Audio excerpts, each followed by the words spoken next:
Bonjour à toutes, bonjour à tous, rebonjour. Nous voilà de retour sur l'espace de l'UGAP au cœur du Salon des maires des collectivités locales. On est le 23 novembre. On va parler restauration et territoire. Beaucoup d'enjeux et des méthodes à évoquer avec mes 4 invités que je remercie d'être là. Florent Yann Lardic, bonjour.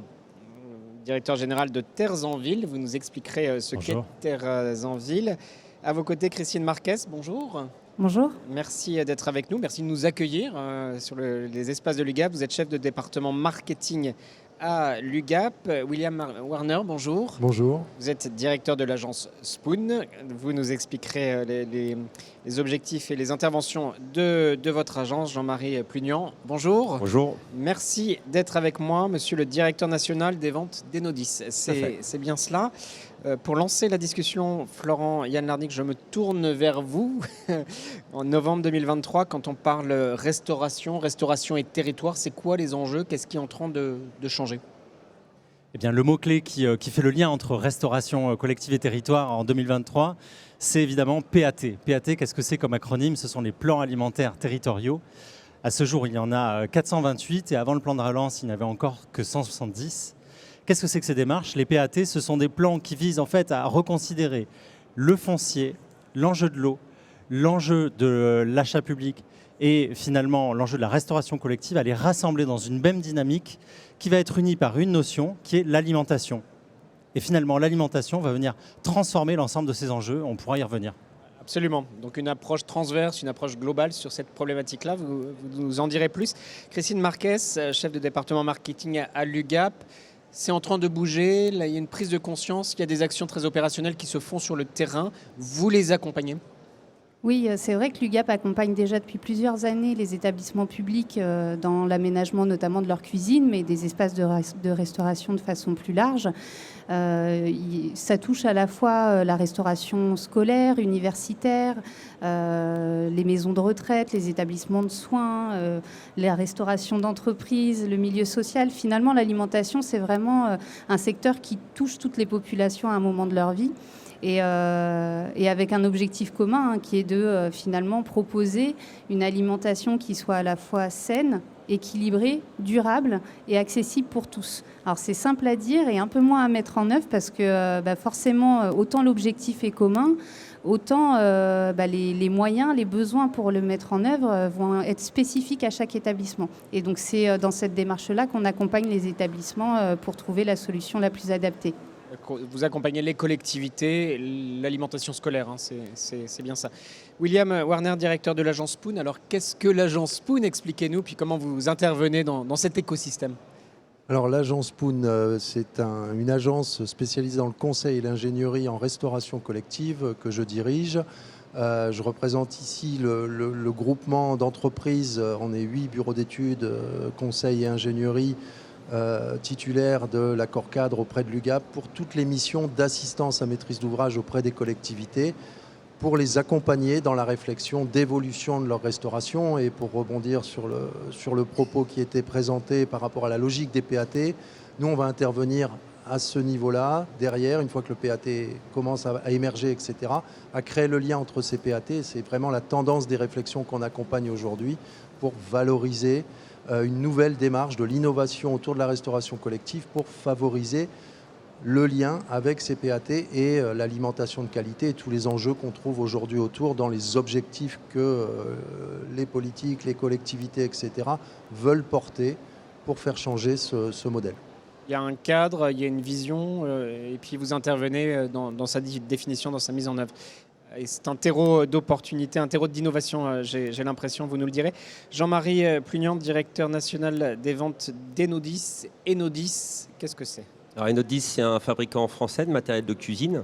On est référencé à l'UGAP déjà depuis plus d'une quinzaine d'années, où on apporte notre savoir-faire et notre conseil auprès des collectivités, donc des collèges, des écoles, des crèches également, où on vient apporter notre connaissance auprès du client, on fait participer le client. Et la fierté d'Enodis d'être référencé à l'UGAP, c'est que au niveau des appels d'offres, au niveau de l'UGAP, ils sont très stricts, ils regardent bien la qualité des produits, les finitions des inox. Et donc ça fait quand même 15 ans qu'on y est, donc on est fiers d'être présent. Et effectivement, nous on intervient surtout à la fin au niveau équipementier, au niveau de la cuisson, du froid, de la distribution, où soit en gré à gré, les clients nous appellent et on les dirige vers l'UGAP si possible, pour répondre à leurs besoins, ou alors directement pour un projet de cuisine complète où on vient implanter avec les bureaux d'études notre matériel de cuisine. Merci beaucoup Florent, Yann Lardic. On a le sentiment à vous écouter tous les quatre que c'est un écosystème qui travaille en coopération, en synergie, et que vous êtes les parties prenantes, vous les regroupez. Il y a un enjeu de pilotage, c'est tout ça à la fois. Ça prend du temps de se connaître et donc c'est bien l'intérêt des PAT, des plans alimentaires territoriaux, qui réunissent ensemble des personnes qui travaillaient séparément, qui travaillaient en silo ou qui se vivaient comme simples prestataires sans regarder ce qu'il y a soit en amont, soit en aval. Et donc les PAT viennent donner une vision systémique de l'ensemble. Et donc on peut partir soit du producteur, qui, dans son territoire, peut produire pour des filières très longues avec des produits qui partent très loin, soit du point de vue du prestataire, vous êtes un peu le dernier kilomètre de l'alimentation et de la cantine, vous produisez. Est-ce que vous vous posez la question? Oui, bien sûr, de plus en plus, de remonter cette chaîne, et les plans alimentaires territoriaux relient tout ça. Je vous donne un exemple. Dans l'Ouest, en Bretagne, il y a beaucoup d'élevage. Cet élevage part souvent très loin, notamment le porc. Ça peut aller jusqu'en Chine. Avec les démarches de PAT, on va relocaliser pour manger peut-être moins de viande. Vous avez parlé d'une alimentation plus saine et plus durable. Moins de viande, mais mieux de viande. Et mieux de viande, c'est mettre en place des filières d'élevage plus sain, soutenu, avec une relation au sol qui soit davantage considérée pour limiter évidemment les dégâts sur la qualité des sols et des eaux. Ça va être ensuite de trouver des ateliers de découpe qui vont correspondre, qui vont trouver leur modèle économique, qui vont ne pas se situer trop loin de la zone de consommation, dans l'optique de créer de la richesse localement. Ouais. Et puis ensuite, on va venir, et ça n'est pas de la viande surgelée venue de Pologne qui va arriver dans la cantine des petites lorientaises ou des petits lorientais, pour prendre un exemple, mais c'est bien de la vache locale qui va arriver dans leur assiette. Et donc les PAT vont orchestrer et essayer de travailler et de désiloter chacune de ces étapes pour avoir une approche systémique. Une approche systémique et une approche résolument locale. On parle de circuit court, c'est ça? Bien sûr, on parle de circuit court, c'est ça qui est à la racine de la chose. Ça comporte un coût par contre. Et oui. Ce coût, il faut que les élus aient embarqué tous leurs citoyens et le monde économique pour accepter cette hausse du coût. Parce que, évidemment, produire, il y a 20 ans, on produisait avant tout avec une logique de gestionnaire.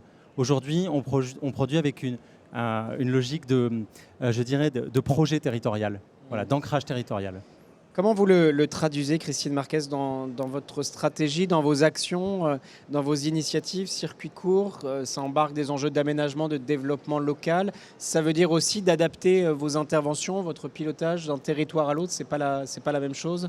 Oui, tout à fait. En fait, nous, à l'UGAP, on va intervenir notamment pour accompagner justement les élus locaux, les collectivités, notamment pour qu'ils puissent atteindre ces objectifs de soutien à l'économie locale. Et ça passe notamment aussi par le conseil sur des aménagements de restauration avec des appareils qui sont moins énergivores, avec la lutte contre le gaspillage alimentaire.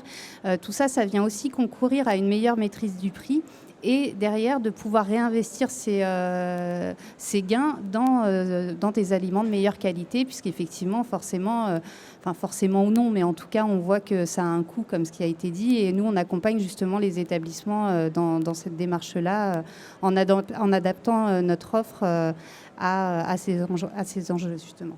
Je vous en prie, William Warner. Alors, un enjeu de coût, mais un enjeu surtout de proximité et de qualité, vous l'évoquez, de qualité qui va croissante, c'est une exigence? Alors, quand on est dans ce contexte de mise en perspective, je dirais, de la restauration collective au regard des PAT, on approche aujourd'hui la réflexion auprès des élus locaux sur repenser la restauration, la repenser dans une dynamique de restauration publique éco-responsable. Ça passe par la reterritorialisation de la production aussi, parce qu'on a des modèles de restauration où dans certains départements, etc., les repas sont produits à plus de 150 km pour revenir après. Donc, pour faire le lien avec le PAT, l'outil de production de proximité devient une vraie réflexion.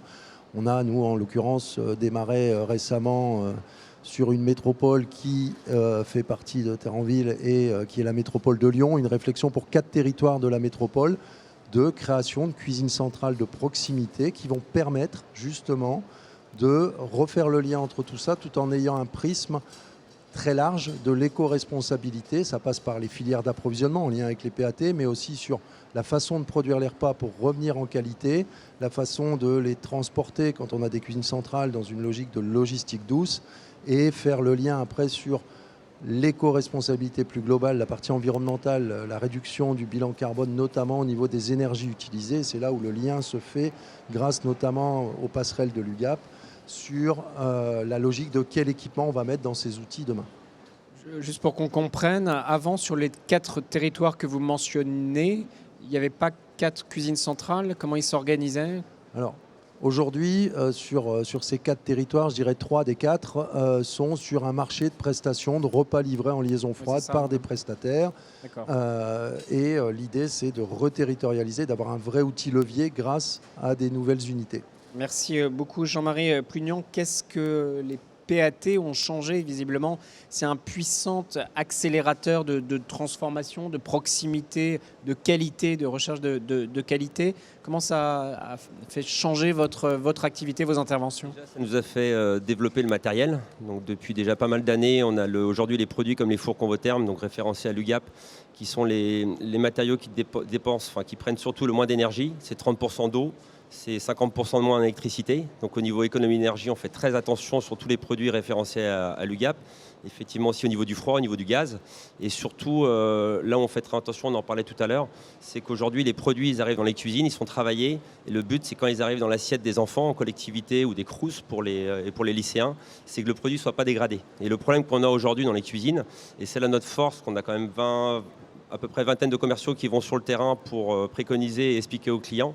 C'est vraiment le but, c'est que le produit qui arrive dans l'assiette du client ne soit pas dégradé. Et aujourd'hui, c'est le cas. La qualité au cœur de tout. Quels sont les enjeux, les leviers à activer pour continuer de progresser, d'accélérer sur la prise en compte des enjeux? Est-ce qu'il y a, Florent Yann Lardic, un enjeu de pédagogie, d'explication? Est-ce que les élus, les maires qui nous regardent, qui nous suivent, qui suivent cette émission il faut encore leur expliquer les enjeux, leur donner des clés d'accompagnement, d'action? Comment avancer très concrètement?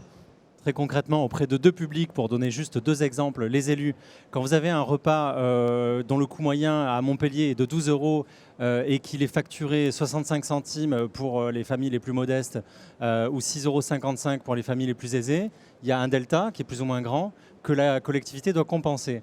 Si elle le lit comme un surcoût, elle va avoir du mal à le voter. Si elle le lit comme une opportunité de relocalisation, parce que en fait, l'ensemble des produits distribués ont été produits et transformés à l'échelle locale, qui peut être l'échelle territoriale, je pense qu'on peut se mettre d'accord sur ces échelles-là, alors elle va vouloir y aller.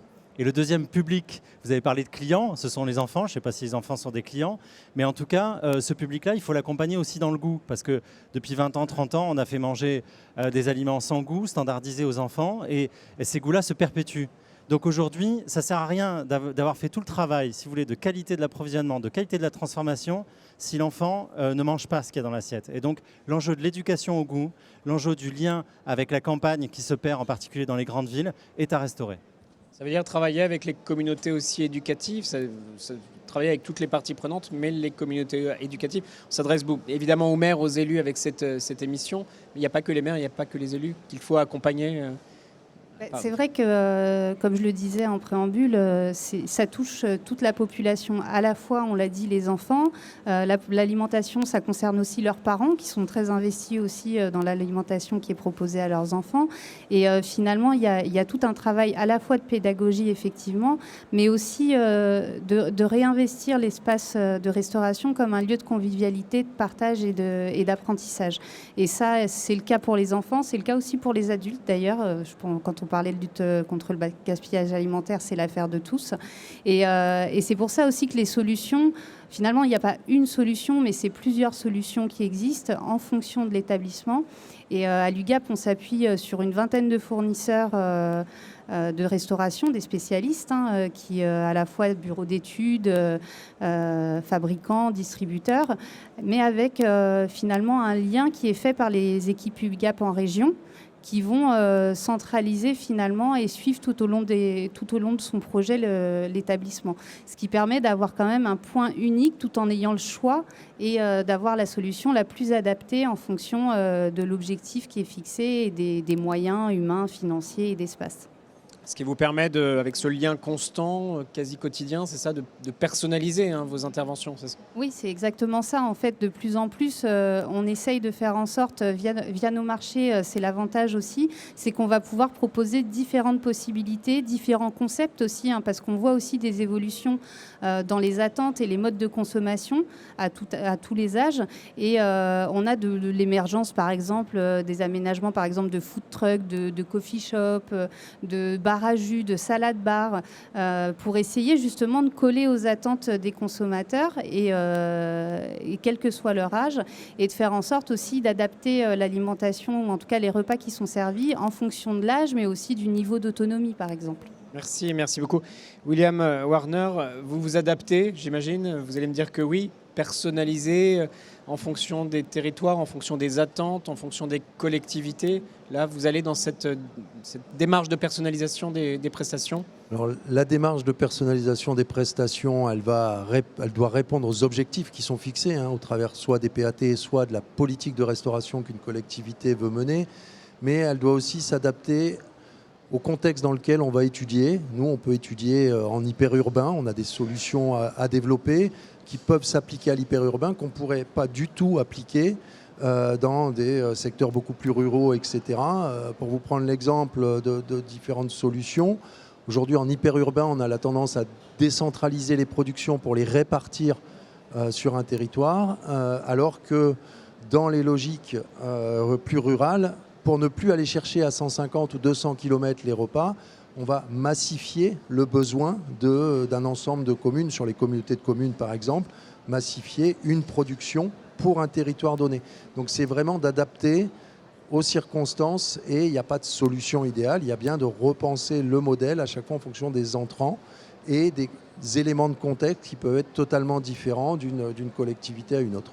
C'est pas évident, ça, Jean-Marie Plugnien, que d'adapter aux circonstances, au territoire, aux attentes aussi d'élus qui peuvent changer d'un mandat à l'autre. Ça veut dire avoir de l'agilité, de la réactivité aussi dans ce que vous proposez, une capacité d'évolution.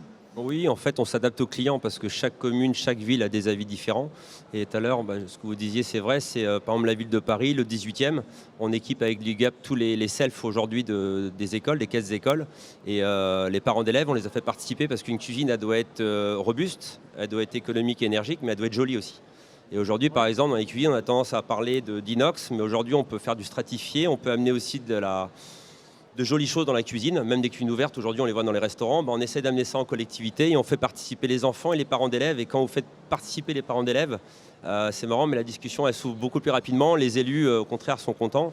Et quand on voit le résultat avec les parents d'élèves qui viennent voir la réalisation qu'on a fait avec l'UGAP, ils sont assez bluffés parce qu'ils ne s'attendaient pas que le matériel peut être robuste. Le bruit aussi dans une cuisine. Le bruit, c'est vraiment des pollutions parce qu'on parle beaucoup d'économie, mais on parle très peu de pollution. Le bruit, la chaleur. La chaleur, c'est un gros problème aujourd'hui en cuisine.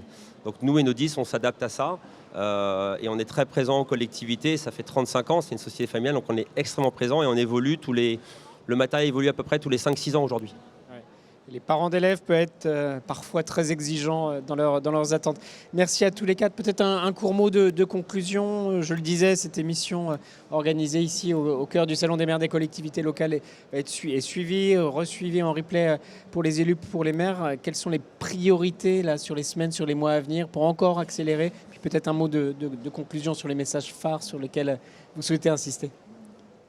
Le message phare, il est à destination des ministères. Il consiste à financer les PAT parce que sans ça, pas de dynamique et donc pas de transformation. Je l'ai expliqué en introduction, l'alimentation est un vecteur de transformation des territoires. Et le deuxième, la question qui reste ouverte, c'est comment est-ce qu'on végétalise l'assiette pour continuer à baisser encore l'impact et à amener les publics vers d'autres goûts. Il y a quelques marges encore d'innovation, de progression. Merci beaucoup. Christine Marquest, votre conclusion à destination des élus, des maires, vous êtes à leur côté Je parlais d'agilité tout à l'heure. Oui, tout à fait. Bah, moi, pour conclure, ce que je dirais, c'est que la restauration collective fait face à de nombreux enjeux, des enjeux importants. Alors, on n'est pas rentré dans le détail, mais il y a aussi des évolutions réglementaires. Il y a la maîtrise des coûts, on l'a évoqué, l'évolution aussi dans les modes de consommation. Mais au-delà des enjeux, c'est avant tout des opportunités, à la fois de réduire notre impact environnemental, de soutenir l'économie locale, et puis aussi de contribuer finalement au bien-être des différents acteurs qui travaillent sur ce secteur-là, tout autant qu'à celui des convives qui en bénéficient. Et en tout cas, nous, à l'UGAP, justement, c'est ce qui nous anime quand on accompagne des établissements sur ce type de projet. C'est important de le souligner, transition, personnalisation, qualité de vie au menu, si je puis dire. Elle était facile. William Warner, votre conclusion? En conclusion, c'est aujourd'hui, penser la restauration collective, c'est plus uniquement penser nourrir les publics, c'est penser les nourrir en mettant autour toutes les facettes qui existent. Les PAT sur quelles denrées on utilise, la façon de produire, la façon de servir, les exemples qui étaient pris. C'est un environnement global et c'est d'arriver à l'approcher dans l'environnement global et pas simplement par une logique de process, mais plus de quelle offre de restauration demain avec cette idée de restauration éco-responsable. Merci beaucoup à vous. Le mot de la fin, Jean-Marie Plugnan d'Enodis. Le mot de la fin, je dirais passer par l'UGAP. Comme ça, pour les élus, ils sont sûrs d'avoir les bonnes prestations. Au lieu de lancer quelquefois des appels d'offres qui prennent des mois avec des réponses qui ne sont pas souvent satisfaisantes auprès des élus, en passant par l'UGAP, vous avez à travers tout le discours une valeur sûre et vous êtes sécurisé. Vous aurez les meilleurs produits, la meilleure qualité, le suivi. Et donc, allez-y. Allez-y, allons-y. Très bien, belle conclusion. Merci beaucoup à tous les quatre d'être venus témoigner ici. On est le 23 novembre au cœur du Salon des maires des collectivités sur l'espace de l'UGAP. Merci à vous toutes et vous tous de nous suivre. Je salue aussi toutes les équipes de l'UGAP et à Anne Mimin notamment qui nous ont aidés pour proposer toutes ces séquences. Restez avec nous, à très vite.